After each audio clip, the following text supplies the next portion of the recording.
Olha, quando eu assumi realmente está num momento bastante difícil, né? Cara, como que eu vou explicar isso aqui, cara? Eu vi assim, cara, cheguei a ler matérias que a gente ia brigar pra não cair. Só que as coisas acabou encaixando. A gente chegou a ficar 17 rodadas no G4, cara. E assim, com um time que teoricamente ia lutar pra não cair. Aí você consegue ficar tanto tempo no G4 competindo com os últimos 5 treinadores campeões brasileiros. Todos os times altamente organizados. Com Jesus voando no Flamengo, São Paulo voando no Santos, Carille tava, Mano tava, Felipão tava, Cuca tava. E só que qual era o nosso problema? O nosso time o elenco era muito curto. E a gente ia passando de fase na Copa do Brasil e a gente ia passando de fase na Sul-Americana. Aí você começa a se desgastar tanto com o elenco curto e com uma idade média um pouco avançada. Que eu notei isso pra gente falar hoje também. A gente não tinha peça de reposição. E aí é onde a gente entrava e pedia contratação. E a gente ia tentar fazer um mercado alternativo. Eu posso citar o exemplo do Claudinho, que eu já conhecia ele das categorias de base do Santos.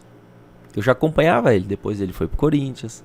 Depois ele foi pra Ponte Preta. Ele estava emprestado no Red Bull pela Ponte Preta. E acabando o contrato com o Red Bull, ele voltaria natural pra Ponte. E foi onde eu falei, olha, vamos trazer esse jogador. Cheguei a conversar com o próprio jogador. Eu fiz o próprio convite. E passei, na época, né, pro nosso diretor. Tanto, não só eu sentava com a nossa comissão técnica. A gente montava todo um planejamento, um mapeamento de alguns atletas. O próprio Claudinho, a gente não, com todo o respeito, a gente não poderia perder pro Red Bull, que ainda estava na Série B. Né, era um jogador que a gente pediu, facilitou da melhor forma para vir. Outro, o Luciano, o centroavante, que eu acho que a gente precisava. E era um jogador que também poderia nos ajudar na Sul-Americana. Que ele não tinha jogado e estava com um tempo de salário atrasado no Fluminense, sairia livre. Foi outro que a gente também pediu muito. Sem contar esses nomes, tanto do Arana, tanto do Alan, que são jovens com jovens potenciais, que no ano seguinte poderiam fazer parte do nosso elenco. Próprio Keno.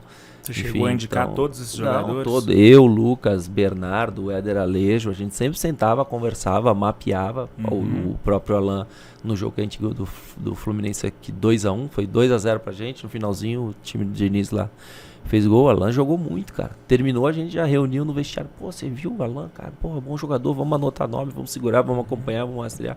Então a gente sempre tinha um diálogo muito grande. E eu vinha trabalhando de uma forma assim, ó, eu tô aqui pra contribuir. E a hora que chegar o treinador, eu volto. Antes era pra eu voltar pro 20, depois era pra eu ficar na comissão fixa.